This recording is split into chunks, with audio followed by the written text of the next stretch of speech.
My great pleasure to introduce our keynote speaker today, Dr. Diane Levin. And there is no better person to start our conversation about advocating for developmentally appropriate education than Dr. Levin. Dr. Levin is a professor of education at Wheelock College in Boston, where she has been training early childhood professionals for over 25 years. She holds a Ph.D. in psychology of education and child development from Tufts University. She has written 10 influential books and numerous articles on the topics of children's play, peace building, and the impact of media and commercial culture. She is recognized as an internationally early childhood expert and travels around the world speaking about these topics. She is the co-founder of 3 influential national organizations, including Defending the Early Years Project, Campaign for a Commercial-Free Childhood, and Truce, Teachers Resisting Unhealthy Children's Entertainment. Now please join me in welcoming Dr. Diane Levin.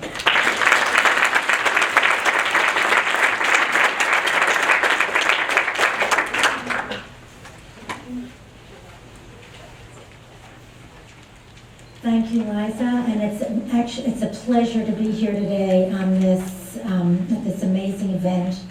And I promise I'm going to try to fit in as much in my time as they just fit in the first. They let me get up here even 3 minutes early.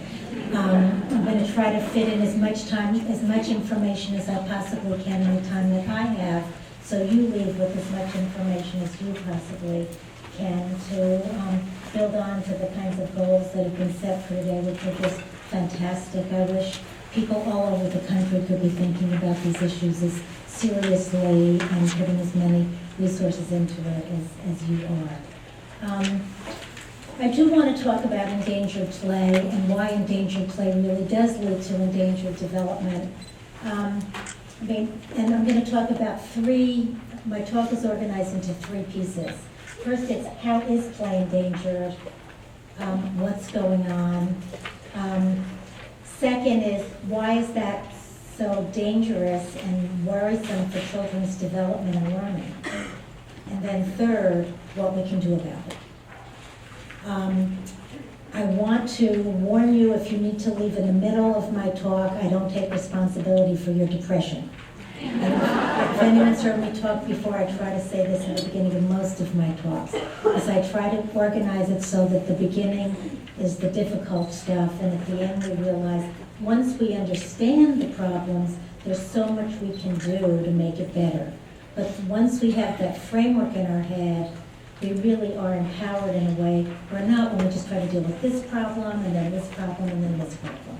So I hope you leave feeling as if you've kind of a lot of what I say is not going to be new, but hopefully you'll be able to put it together in a way that makes it more meaningful for you and gives you more power to deal with it.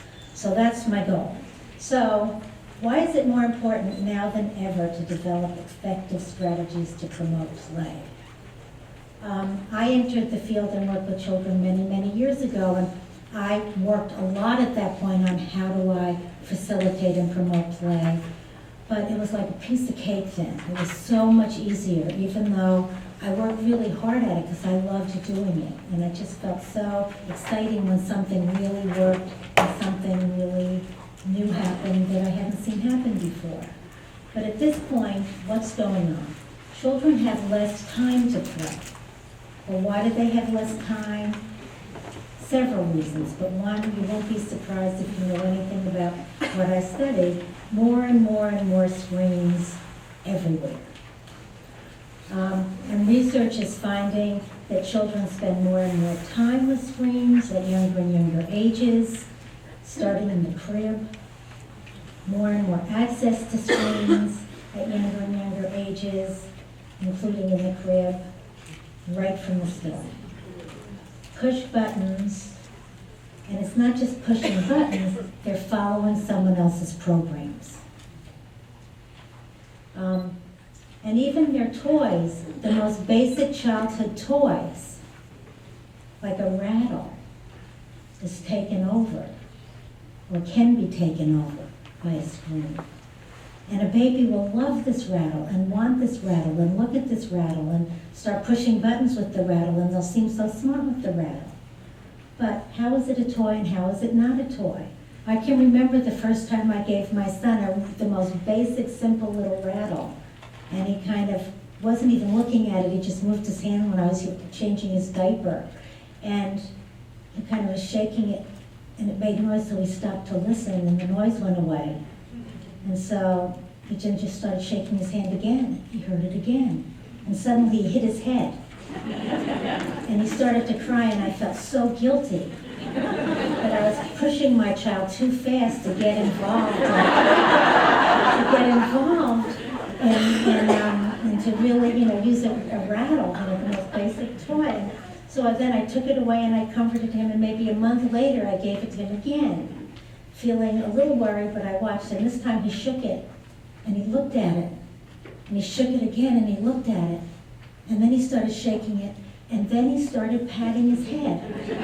And I realized he had been traumatized, but now he has created his own therapy. He was playing with it, and it tells you something very important about play. Children use their experience and bring it into their play to play with it. I was trained as a play therapist as well as a teacher to supposedly teach cognitive intellectual development. And I could see, aha, I don't need to feel guilty anymore. He's using, he's figured out how to work on it. Fantastic. But then even there's changing block play. Children now can play with blocks on screens, and you don't need to have messes to clean up. Babies seem very excited about it. They're so engaged. They're brilliant, the kinds of things they seem like they can do. Who wouldn't want their baby to seem brilliant? And then family time. Some of these pictures I've taken sneaking. I keep worrying sometimes if someone was there, someone will be here who see someone they know. But here's family time. But then play dates with friends. Is it play? Think for a second. Do you think this is play that's going on here? Even when they're playing, each of them on their own, is it play? And one thing I want to say, I'm not going to be talking about the positive ways screens can be used today. There are positive ways we can use screens to contribute to play. But I think we first have to really understand play and toys and play materials before we think about, and learning and development, before we think about how do we build specifically intentional ways that we can use screens to add to it. I don't have time in my hour to do that, but I hope once you have this framework, you'll be better prepared to do that. So then we have things like helping kids be smart from the start. This is how you interact with the baby. You're making them smart and you're interacting. This is how you build, you help them be confident. You help them be capable. Who wouldn't want this for their baby? But how's it different from this? What's the difference here and what's going on in that other picture? It's unique. What they're doing here, no other baby and mother, or young child and mother, has quite played this way. The words they're using when they're talking are going to be different based on their experience. They bring in what they know into their play. They're trying it out. They're building new ideas as they're doing it. You say something new you might not have said before, and the child gets all excited and thinks of some new way to answer. And that's how it turns, and once that new idea comes up of what they can say and do on the phone, next time they use the phone, they'll try it out and have new repertoire to use. They've built knowledge, they've learned something new. So then we have preschool play. They look happy, look how intent they are, they're engaged. Children do learn when they're engaged, but what are they learning? Is it play? We need to think about what play is, and I'm going to talk more about how can we begin to define it more clearly when we talk about the value of play. So screens and highly structured toys can affect the play process. And what I argue is, what we're looking at often in what I've been showing you is remote-controlled play. It's children following someone else's program, often. it's children following what someone else has created and being good at it, the better they can follow the program, the better they're going to be. It's like they're connected, and being connected means connected to the program too. Play becomes connected. So even going outdoors to play.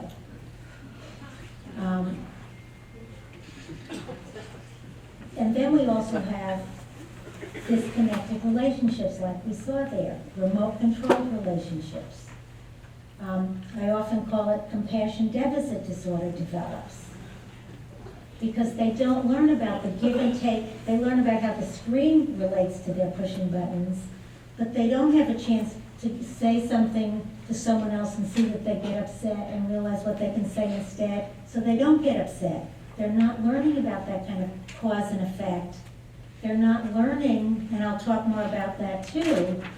It's much easier to just push a button and get the reaction you want. You can't push a button on a person to get the reaction you want. It'd be much easier if you could. But then we have schools developing zero tolerance discipline policies, even in preschool, when children don't act in the ways they're supposed to get the desired behavior. And I have an op-ed that I co-wrote with someone that's due to come out next week in Education Week about this figure here, that this many children, and this was an old figure, were suspended in preschool 4 years ago.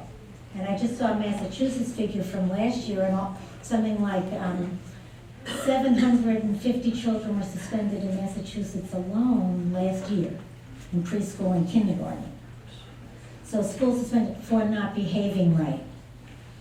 So when they don't follow the programs we've created, we suspend them. When they haven't learned the behavior they're supposed to learn to act right, when they're not following our program, forget it. So another issue we need to think about is that children are bringing different content to their play because of screens. Screens, rather than direct experience, are providing more and more of the content for play. When children used to play with things in the house and play with kids outside, that's where the content was coming from. Reading books, thinking about bringing some character from the book, having birthday parties, being involved in helping to prepare meals. Those kinds of things led to the content for their play. So when I go to housekeeping corners now to visit preschools often, the cooking takes 3 minutes, the cooking play. Is that true for some of you? And we can facilitate it to help it become more involved, but often it starts out that way. So that the content they have, it's Power Ranger play, or some Star Wars character play, or some princess play. The characters that are appealing, where they get all the salient images to play with, the toys to play with, it comes from screens. And when it's secondhand experience, it's more programmed. They're disconnected from it. So, changing traditional toys. Play-Doh. Play-Doh is Star Wars for 3-year-olds. Now, it's a PG-13 movie. Did you know that? But we can have toys for 3-year-olds. How is that working? When a parent sees it's for 3-year-olds, well, they're more likely to take their kid to see the movie when they're 5 or 6. But it's PG-13. It totally undermines the ratings of what's appropriate content and what isn't. Here we have princesses, Minnie Mouse. This is Duplo, again linked to screen content. And notice gender-divided Lego. That didn't used to exist. I can remember I was at a toy fair many years ago, and Lego was talking about how they were really losing out on the market as they weren't linked to the media, and the best-selling toys were all linked to the media. So they have now come up with a solution. So then, as you saw in those toys, we have huge gender divisions. That kids are struggling to learn what does it mean to be a boy and what does it mean to be a girl, and I've done a lot of work on that, about how stereotypes do come into it. But as we're giving them these huge gender divisions, it makes it even harder for them to know, to kind of develop a broader range of behaviors and understandings for themselves when they want to be princesses or Spider-Man. How many of you have little boys who want to be princesses? So there's a few people who do.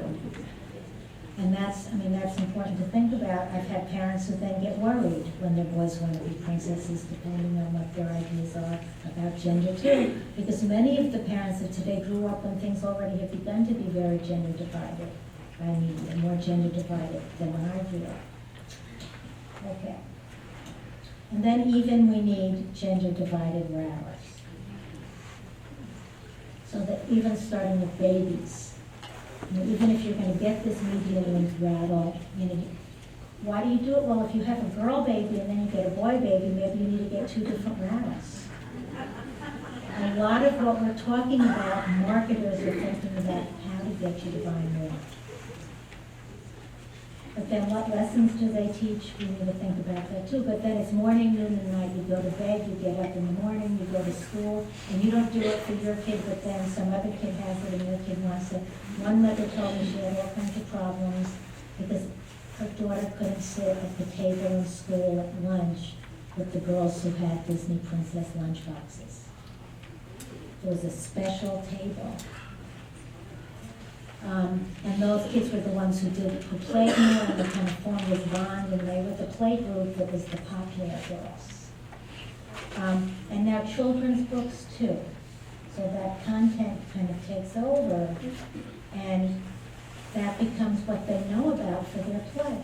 So then there's all kinds of pressure on families.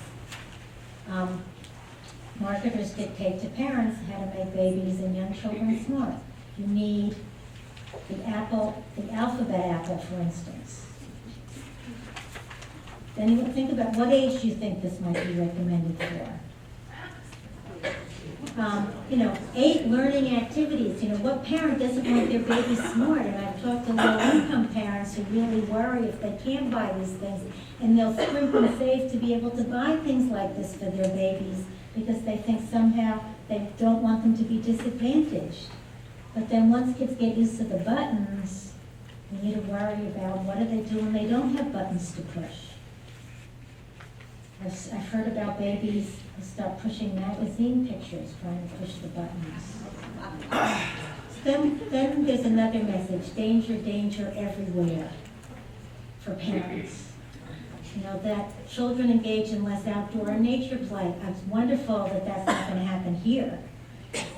But for lots of kids, parents are scared. They hear about kidnappings in the news. It happens. There's less kidnappings than before, but they hear about it, so they're afraid to let their kids go outside. And mothers work now. 40 years ago, there weren't as many working mothers, so there were more communities of kids outside. There are lots of reasons why, but you don't see kids playing outside nearly as much anymore. I teach the play course at Wheelock. And the first assignment my students have is to interview someone over age 50 about their play when they were young. And the last question is, do you think the play of children is different today? And outdoor play comes up in every single interview. Having tons and tons of toys is the other thing that comes up in every single interview.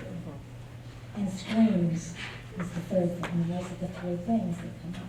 Children have less opportunity to play independent from adults.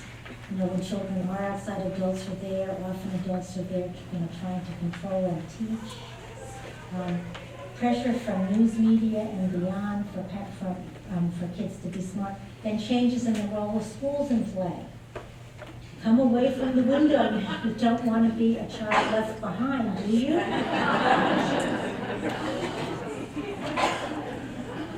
School reform. This idea that play is a waste of time, what children need, and parents shouldn't need a Ph.D. in child development to understand that play is important. And parents' attitudes have changed very much, but then you have to understand when they watch their kids play, a lot of the play they're seeing is not the play that their kids really need. If they're just wanting to push buttons or be a princess and dress up the same way and say they're bored and it's the same day after day after day, because their kids haven't become good players. So there's less room for creative play and art in school, where in the play course I spend more and more time of the course teaching how do you facilitate play. And I've been teaching it for 20 years. There's certain advantages to having been, being my age, to longer life history, and I do more and more work on facilitating play than I ever had to when I first started teaching it. So what this says is, unfortunate little Sally, it does not meet the national standard. You know, that there's one way kids have to do things now. Children learn the one way that is the right way.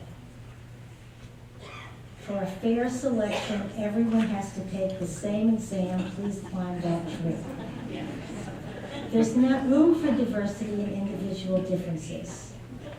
And then if parents are worried about it, they can get Star Wars workbooks for their kids to teach ABC fun.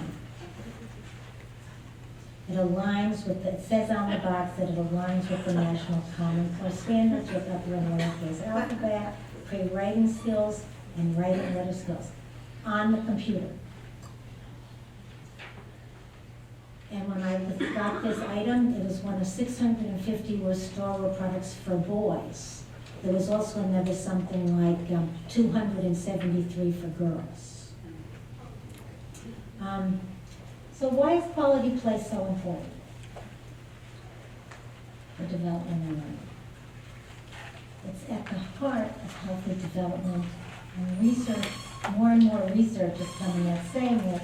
Notice I'm not spending my time quoting 50 studies. I could if you wanted me to, but I'm kind of summarizing what the studies have told us. It's for intellectual, social, emotional learning and development, and here's the way to think about it. Think of a baby chewing her toe. She's upset, and suddenly she's crying, and suddenly she discovers her toe. She doesn't start out playing, but it comforts her. She stops crying, and she says, and she starts chewing it. And if she likes it, and she keeps chewing. And the next time she's crying, she gets her toe again. She's learned how to solve a problem. She's learned how to make herself feel better. And so she starts chewing on it, and she just keeps chewing even after she feels better. And she starts going fast, and it tickles, and she laughs. And so she keeps going fast, and she laughs again. She's learned to play. And play is when you play with something you've mastered. You kind of do it, you've mastered it. So when you see a child playing, you think, well, what have they just learned? What have they learned? What do they know now that they're playing with? And then suddenly she starts chewing hard, and it hurts, and she cries. Well, she's learned something not to do as well.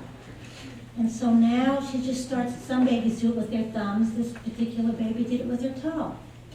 You know, is it play? It becomes play. Think of a baby who's crying instead, and somebody picks that baby up and goes goo-goo, and the baby goes goo-goo back. And they develop their goo-goo routine that's unique for them. And it's really comforting. The baby gets used to that goo-goo, and it becomes something where while they're there, it keeps growing and developing and evolving. They're playing with goo-goo. The baby's mastered it, the baby knows it feels good, it's comforting, it helps the baby start crying. That's how attachment develops, that reciprocity. But they're playing with that reciprocity and attachment and building onto it, and maybe that baby knows just how it feels with that attached object, and that particular person may bounce the baby this way. I had a son who loved swinging and he loved bouncing. He hated swinging. And I'd start swinging him, and he'd go, ah.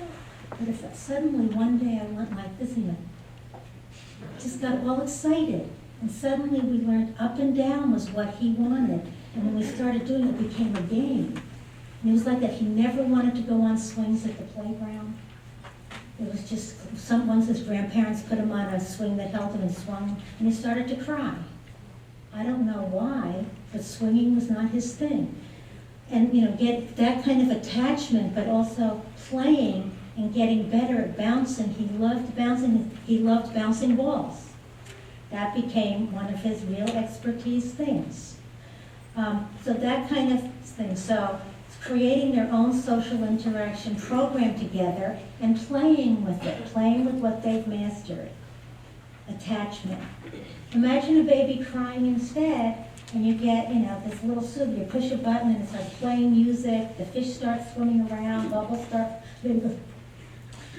Well, the baby is passive recipient of the program, has no role to play. But the parent sees the baby stops crying, there's remote control ones now, so you don't even need to go into the baby, and it's a great way to calm the baby down, and it advertises that it's the great way to have a happy baby. Well, what happens to play then? Think about what you've lost. And now we even have attached to, I bet we're going to have potty training is going to happen earlier and earlier because they just want to sit for hours and hours on their potties. I don't think they're brilliant because they've been trained so early. But they're not developing the kind of control and mastery over toilet training and the kind of all the steps that babies go through. They master a step and they do play with it. They do play with what they've learned. I can think about babies who learn, when children learn to start wiping, girls learn to wipe themselves after there's all this playing with the toilet paper, not, just the toilet paper roll and all that kind of mastery stuff. Now it's, no, my game's gonna get messed up. And so then you end up with kids who have that kind of program. I just saw these father and son, at least they were playing together, but it was, after the movie came out, that they put up all the figures here, the Ninja Turtle figures, and the little boy would go pow into one, and the father goes, oh no! So they developed their own game, but they did it 500 times on this very long trip. And it never changed. So the little boy had control, and there were certain good things about it, but was it play? Did it evolve? They were using the content, that was it. And it came from the movie, and these characters that were exact replicas. So I would say play versus imitation is something very important to think about. Piaget talked a lot about this. And he influenced a lot of my ideas about play, even though we don't talk about him as much as we used to. But that boy was just imitating. He was imitating versus a child who starts playing and creating and evolving in unique ways, using what he or she already knows and building onto it. So we have creative versus remote controlled play as kind of a contemporary way to think about it. So here we have a child who the teacher puts out Play-Doh. These were children who hadn't used Play-Doh before. They're just 4 years old and just starting school. And the teacher puts out the Play-Doh, the child pokes it and says, what does it do? Think about it. This child doesn't say, oh, look at my finger mark. Oh, start pushing it more. What does it feel like? Many different ways a child might begin if they've never used it before. I call this problem-solving deficit disorder. It's a child who doesn't find that as an interesting problem to try to figure out. It's a whole process we want children to develop. And if they're busy pushing buttons, yes, they're trying to solve problems, but it's through pushing buttons to figure out someone's program. It's much less trying to be in control of it themselves in their own unique ways. Children with Ph.D. don't say, I can do it in the same way in their play. Here's an example of triplets. The mother gave them 3 metal balls, and she couldn't believe the different ways they played with it. Picking it up, making noise with it, banging it on the floor, banging it with a spatula. They just, for a long time, were just trying. Then suddenly they hit them together, and they stopped. And they kept banging them together, and suddenly they were interacting. And she couldn't believe how well and then all 3 of them started banging them together. And it was one of the first times the 3 of them had invented their own game together like that. And she just felt like they were being so creative and kept coming up with new problems. And then they were making it louder and louder, and she wanted to tell them, no, you need to be quiet, but she didn't. And the balls became, and then they started filling them up another day. They became their favorite play material, but they're doing, see how each one's doing a different thing. One's figuring out how to grab it, one has a spoon, one has a spatula, one's picking it up, banging it on the floor. They're very different. No two children play or learn in exactly the same way. What do you think the problem's going on here? Do you think this is play? See how it's totally unique? I can't imagine any other child ever doing anything quite like this, but this happens to be my son.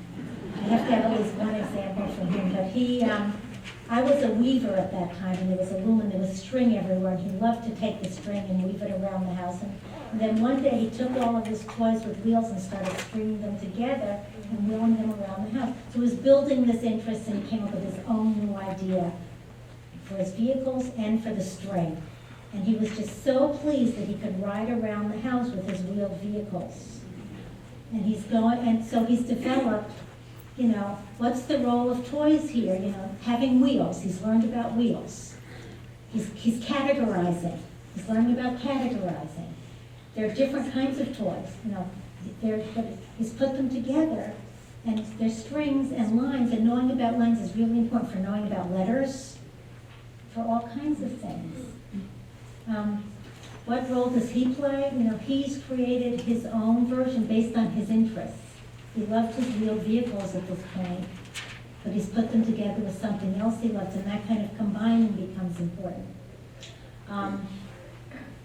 What do you think the child is working on here? This is not my son. I'm going back to children in general. What do you think his problem is? Anyone have any ideas that they want to share? Balance, lines, categorizing. What was it? Patterns. He's going. But all those things you said are true too, like he's working on all those things for this game he created. I can't imagine, think about those little pencils and how hard, if one falls over by mistake in the right way, it knocks them over. You need to start over. But this thing isn't the first time he's done it. He's been developing this play activity for a while. Building his resilience and his perseverance and his learning, I can do it, and getting more and more elaborate with it.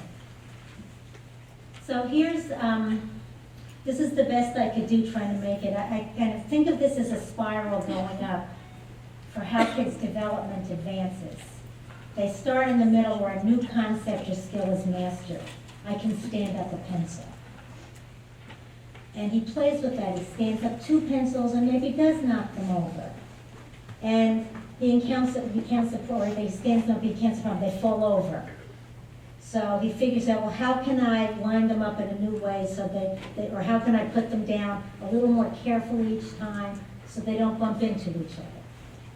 And then he kind of practices that for a while, and then something new happens. How can I get more, how can I find a place in the room so I can line up more pencils without it happening? And he finds a place, but then he kind of starts lining them up, and he thinks, well, now they're all lined up. What can I do with them now? And so he keeps coming up with new problems, using what he's mastered, building onto it. Kids are like that when they're learning to read. There's this funny squiggle. What does this squiggle mean? Oh, bug. It goes above this ball. Oh, because there's a picture of a ball and there's that funny squiggle. Bug, ball. Oh, well, there's another squiggle like that. What's that one? Oh, there's a baby there. Bug, baby. So then they start, and then it's in the middle of a word. Well, how does that kind of problem finding, but then playing with what you've learned, and in the course of playing, you encounter a new problem, and you build that. So when you look at a child and you think, well, what is that problem that they're working on right now? It can be really helpful for thinking about what question to ask. So, what made it fall over? Or, I wonder how you can put that pencil down so that it doesn't hit into the other one? How far apart do you think it should be? Things like that. Questions. Because if you know the problem, but that as they work on those problems, they get smarter and better and more sophisticated at it. I find that spiral really helpful in thinking about how to get into the process with them.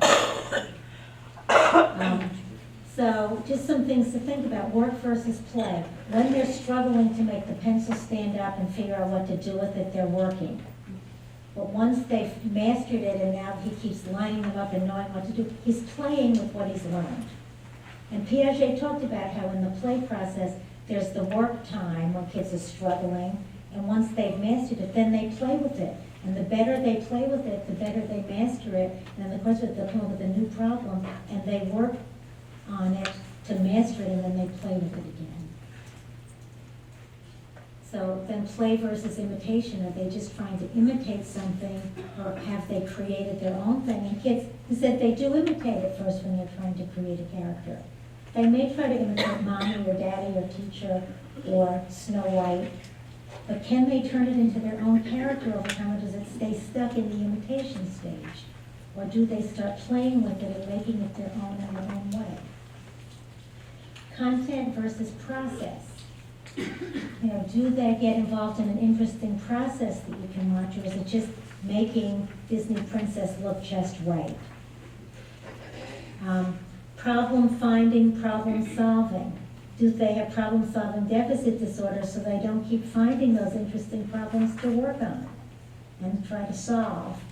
And optimal mismatch, which is another Piagetian term. How do we ask questions that help produce a little bit of disequilibrium, a little bit of, oh, but don't make it so difficult that they don't know what we're doing and they just become frustrated. And in doing that, and thinking about optimal mismatch, kids don't think the way we do. And one thing about play that's so important is their thinking's more like a slide than a movie. They often can't think about the solution to what we're asking in their head, because they have to make a movie. How do you get from A to B? How do you get from all these blocks to a tower? They can't do that necessarily in their head. They have to stack all the blocks to see how it got there, so then they've made the movie. So technology does have a metaphor that can help us. They do. Piaget talked about static versus dynamic thinking. I find slide versus movie is a really helpful way to think about it. And so when they're viewing screens sometimes, thinking, well, so the movies are being made for them, how can we help them, in technology, how can we help them think about translating the movie they've seen into taking pieces and making it more their own and making their own movie. So just one example of kids' slides versus movies, a teacher had a child who was a little girl who was walking around the classroom not doing anything, and the teacher said to her, what can you do? There's room over at the table, at the art table. You haven't done art for a while, and I know you love it. There's room there. And there were two boys sitting there. And she said, no, I can't go there. My teacher said, why? My daddy said I can't have any boyfriends till I'm a teenager. So, she made a slide. She just made that slide. Her father told her she couldn't put it into any context. Well, kids are that way with things they learn on screens. For instance, how do they take it and transform it into play? It can be very hard. They just want to take that exact slide they've seen and they bring it there. How can we help them turn that into play? Often we need to help them. But that's why play is so important. The better they can play, the more they're turning their experience into movies that help them understand what they've experienced and help it become more meaningful, and the more they can learn. Children learn by doing. So how can we find a cure?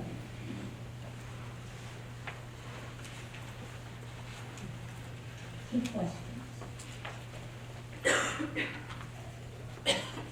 Who are today's children? How can and should we adapt our teaching to address the needs of today's children? And how should we not adapt our teaching to address the needs of today's children? And I would argue that in terms of adapting our teaching so often, it's like we had remote control children, many of them were, and we've adapted remote control teaching practices to address it. The Common Core standards, for instance, often have led to remote control teaching. And I would argue the big frame is what we need to do instead is help children become good players. And the better players they're going to be, the better learners they're going to be.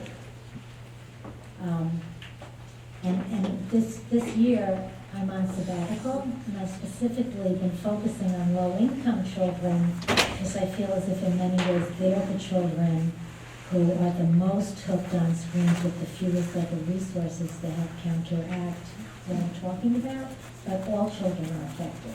And I've been interviewing teachers. If any of you want to be interviewed and feel you could, be interested in talking to me about it, which is what are ways that they are struggling with low-income children with the kinds of remote control teaching practices they're being mandated to use, and how are they finding ways to accommodate to it so I can help other teachers with that and promoting play that helps meet the standards. Okay. So what I've been talking about is really a clash of cultures.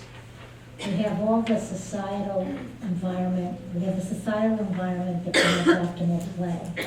That's what we want. We know children's development, we know, get rid of a lot of the screens, get rid of a lot of the highly realistic toys, give kids time to play, facilitate kids' play. And then we have the current societal forces that we've been talking about that influence and undermine play. And right now it's like there's this wall between them. There's this big division. And what we want to do is work to connect the boxes. We want to take the things we know really can promote optimal play in society. We want to take what's happening in society and we want to connect the boxes. Now I would say along with that we want to make the current societal forces as small as we can, as long as we can. In other words, we want to help parents reduce the size of that box. But we should know it's going to be there. And we shouldn't have war in families or war with families telling them get rid of it. But we should help them reduce it to the extent that they can. But then we should help children deal with it. We shouldn't just pretend it's not there, which happens in many, many schools. When they go home, it's there. When they're in school, we do this. We can do a lot to help them work on it, and we'll talk about that. So first we want to stay connected with children, stay connected with what's important to them and find ways to work with them on it. And this may be helpful to you, thinking about who's in control when we're working with them. This kind of, these two axes, I see we have the adult role in the vertical axes, and the child role, high, low for adult and child.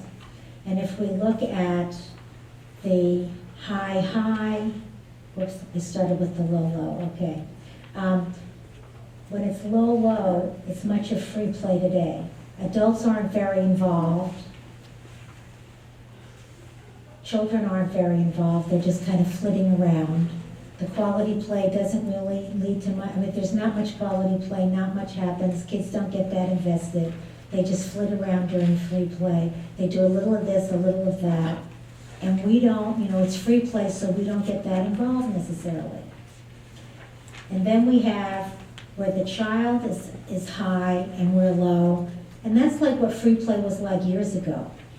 During free play time, we watched what happened, we set things up, we occasionally did something, we might have added something, we might talk about it, but we really trusted the kids were working on things, and that was called free play. That's why it was called free play. But then we have what's happening today, a lot of where the adult role is really high when there's play, where it's kind of play with lotto, where they're learning the alphabet.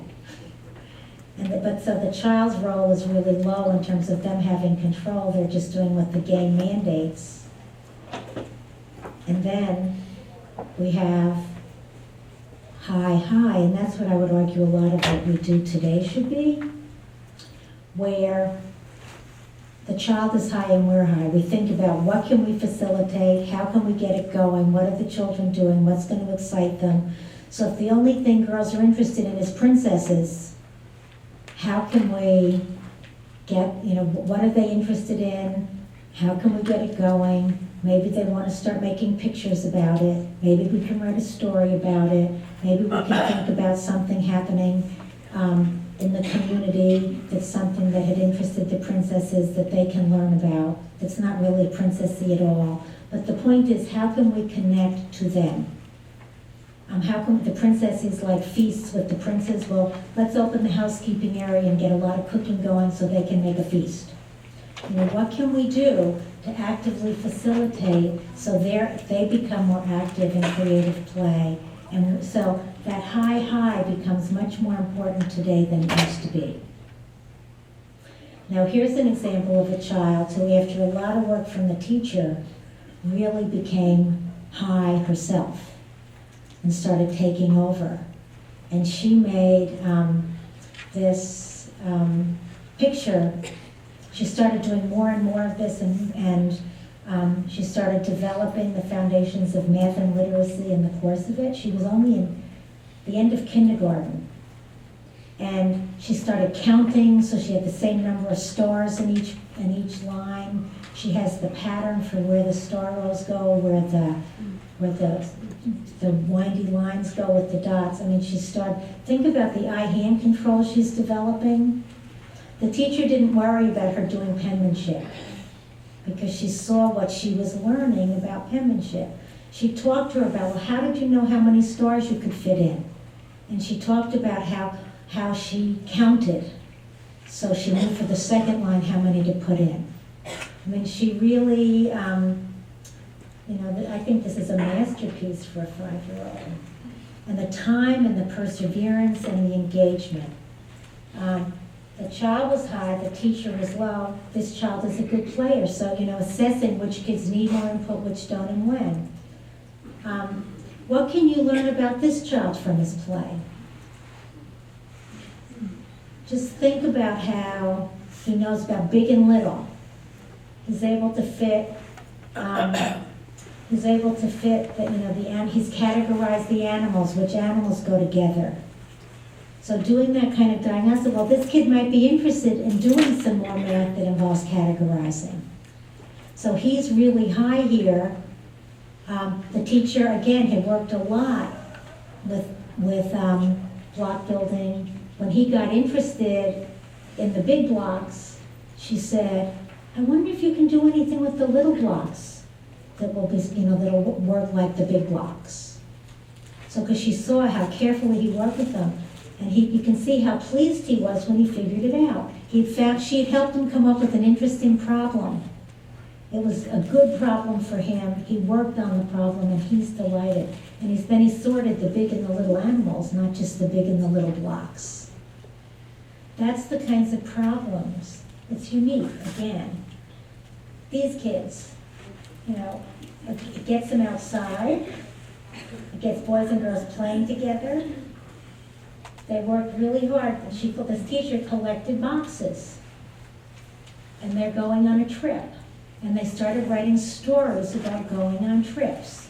So this teacher had lots of pressure to do more literacy work with the kids. And this is how she did it. She came up with a hook to get kids excited about traveling. And this is how she started working with them. So then another thing, help children use play to make meaning and work out words. This was from a long time ago, but this was after one of the national violent crises disasters. And these children started building it in the block area. They were good players. The teacher brought in a doctor's bag and started helping the hurt people as the kids were playing dead, like the people who had been bombed. Counteract problem-solving deficit disorder. help children become good players, good problem solvers, good problem finders. And I've given you some examples, but here was a teacher who had a classroom where there was one little boy who was a terrible player, terrible problem solver, was just completely hooked on the media. And one day he came in, he had seen a robot movie, and he came in and said, "I am a robot." And he just walked around the room and said, "I am a robot." And the teacher said, "Well, come and play with the block. Robots don't play with blocks." And he just did that all morning. And the next day he came in the same way. And the teacher, just think for a minute, what would you do if you had a child like that? And the teacher got this construction material, and she put a paintbrush in it, and she said to him, this is a paintbrush for a robot." And he looked at it, and he grinned. And he went over to she said, "Let's go to the painting area. The robot paintbrush wants to paint." And he took it over there and he started painting. And then he took it and he went over to the cooking area. And he said, "This is a cooking robot." And he went over and started cooking. And the teacher was all set. She had books to read at reading time about robots. And the other kids got interested, and it ended up becoming curriculum for the whole class. And it became, she said, one of the most wonderful curriculum. And this boy became so involved in the classroom, and she had been worried about him because it kind of really, he became, he suddenly felt like this is a place for me. And he went around, she said, for 2 or 3 weeks being a robot, and that's how he talked. And he pointed to pictures in the book talking like this. And he developed this whole character. And he'd go out on the playground and he'd walk like a robot. And kids would all be walking around like robots, and they loved it. Well, totally unique. And this kid, he was able to be programmed. Like he was a TV remote control character that became a totally creative remote controlled character. So it's not like we say, no, you can't do it. It's how do we build on it? Okay.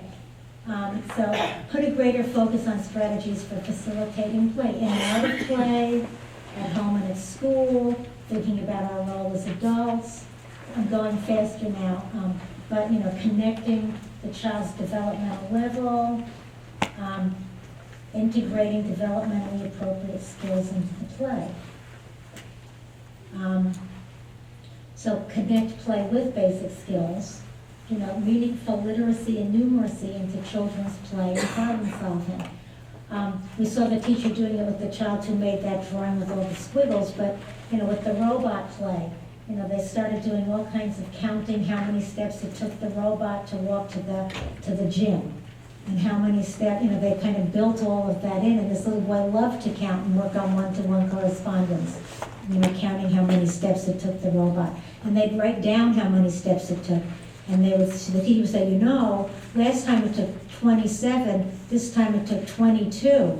That's less. Let's count out the numbers with blocks. And he'd see this many less. How come it was less steps? And he said, "Oh, I took really big steps today."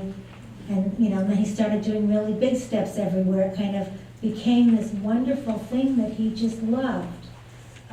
Help children see how these skills can increase their ability to have an effect and solve problems. For him, it was magic. And then thinking about what toys we choose, choosing toys that deal with remote control childhood. And that boy for compassion deficit disorder, he suddenly was a leader of the other kids and connecting with them, and he hadn't interacted with them much at all. He was really disconnected. He would just lash out when he had to. So then, make informed decisions about the screens you use in educational settings so that you're modeling that with kids too, when it's appropriate to use them, when it isn't. There's more and more screens, there's more and more push to use screens. Help parents do this as well. This is a guide that I helped write with someone, one of my groups with Joan Allman, the Alliance for Childhood, and Susan Lynn at Campaign for Commercial-Free Childhood. But it's online, it's about 30 pages.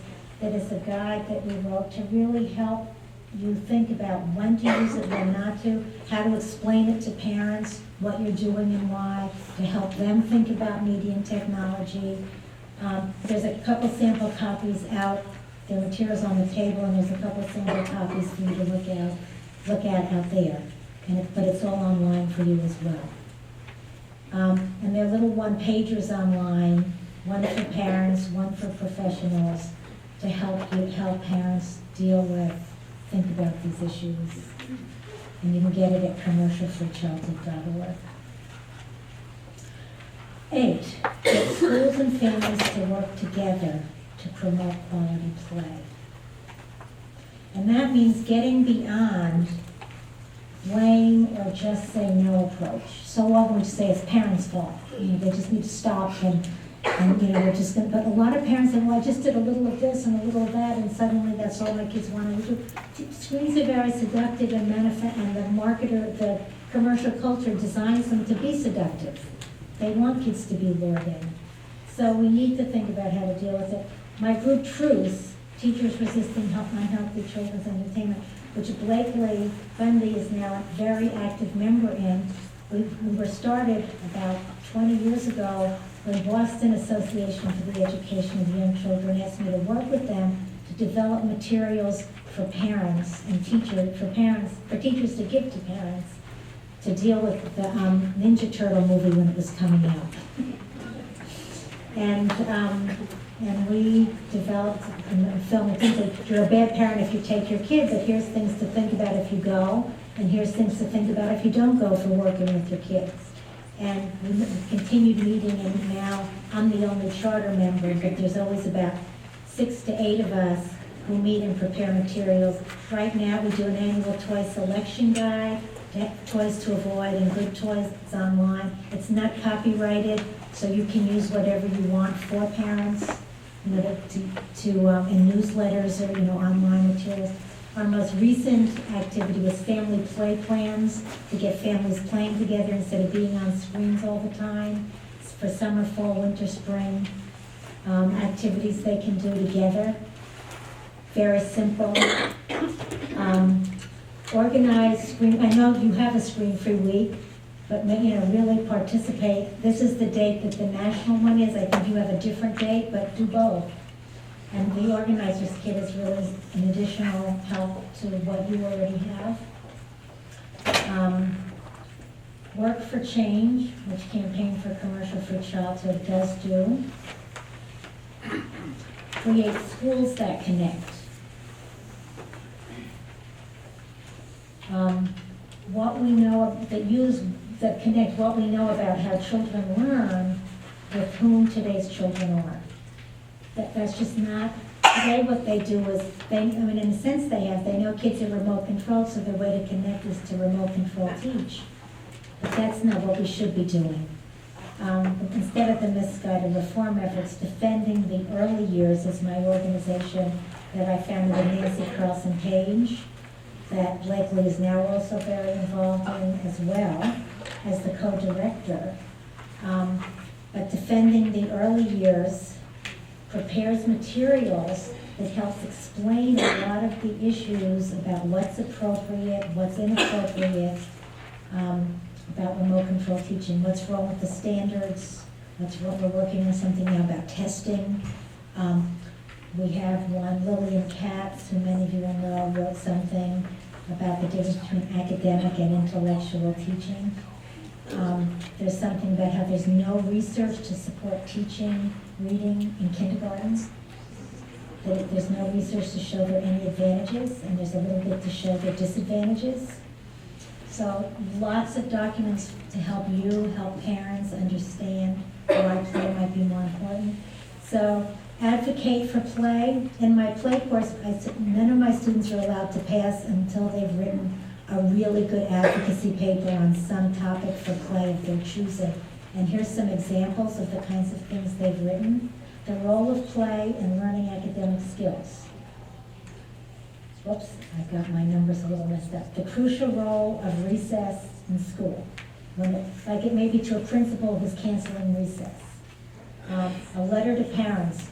Why children need more, not less play in school for academic success. Why technology cannot replace play. The Case for Banning Disney Princesses and Ninja Turtles in Preschool. They're wonderful. I've been reading papers for many years and I don't like reading papers anymore, but these papers I like reading because every one of them comes up with their own amazing writings. They say you have to leave this course prepared to argue really well for some issue. I hope you feel, like you feel better prepared to do that as well when you leave here. And finally, ask me your questions, share your stories with me. That's how I get better and better and keep up with things. Here's my email address. I answer my emails. And my closing questions, I want to hear from you right now. I'm sorry we didn't have more interaction, but I will have my work, my discussion, and do some activities later. But what's one thing you just learned now that you can do tomorrow? Anyone have any thoughts? We have like 3 minutes to talk about it. That clock is running fast. Does anyone have any thoughts? What's one issue that stood out? Yes.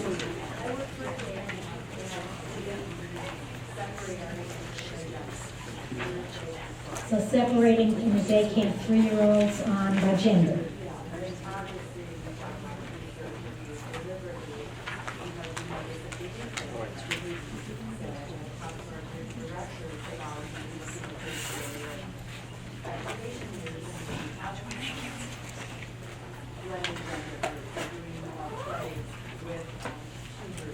That's really, really interesting. So that idea that that it works well to separate them by gender from age 3 and up, and you're right. But like, is there some activity? Can you develop some rituals and routines in play each day or each week, even if it's a half hour a week to start with, where they can begin to interact? That's a really interesting. So changing the gender segregation in a thoughtful way that takes into account what we've talked about. Not suddenly expecting now you tell them to interact, so they should. Good. Anybody else? Yes. Well, it's not really. Can you just stand up and let them hear you It's not better? really something that I learned today. It's something I learned a long time ago. But you reminded us that true play involves circumstances and scenarios that evolve. It's not static, it's dynamic. And so when children are playing, if it's socio-dramatic play, which is really strongly connected to academic literacy learning for one thing, and other things as well, I think it's really key to remember that when you're observing or when you're interacting with children in an early childhood classroom, you're looking for that evolution piece. Because if it's not evolving, it's not changing. If it's not changing, they're not connecting new knowledge to old knowledge. The disequilibrium piece isn't there. They might need to practice it over and over again, but it should be going somewhere. And that's one reason why some kind of record keeping is important. So you kind of not, and I don't mean keeping minute detail, but enough so you can see change over time, so you remember some highlights of what individual children are doing, so you can see how it changes over time. Anybody else? Yes. You had mentioned that children in low-income homes have tendency to be more screen-time than others. Do you see the same correlation with children with learning disabilities or children with challenges? Has there been any research? Now that I haven't seen anything recently, but now that you say that, I think I have seen, that a long time ago I did see something that they are more, it's harder for them to get involved in the world and for some, depending on the disability. And so that some kids get lured in. And the thing about screen time is it's very seductive. You watch a little bit, and so then they're just a little more and a little more and a little more, and it kind of gradually can take over. And if you're not getting that satisfaction from getting engaged in the world, and you haven't learned how to play well, it's very hard, or you have a harder time playing well, it can be seductive. I think a long time ago I saw that research, not recently. I haven't been as up on the special ed research.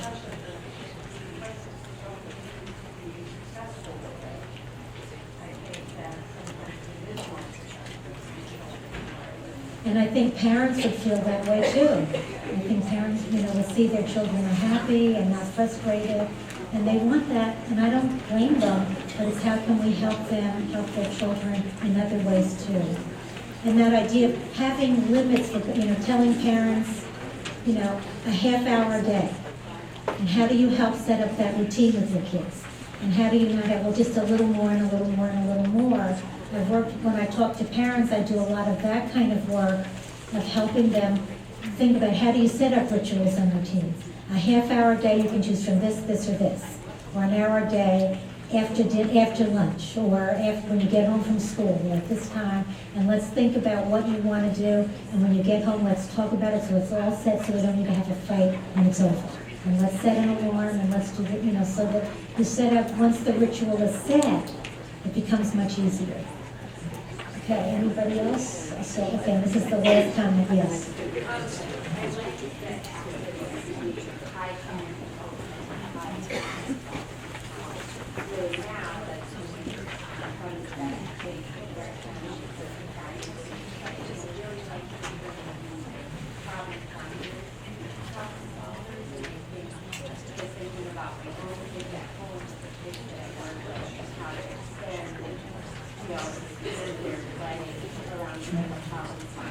Okay, yes, right. And it's important to keep in mind that high. Many times when parents do that, it's the parent high, the child low. So we need to think about how can we be high without taking over. And that's the big challenge, and it doesn't happen overnight. It takes time.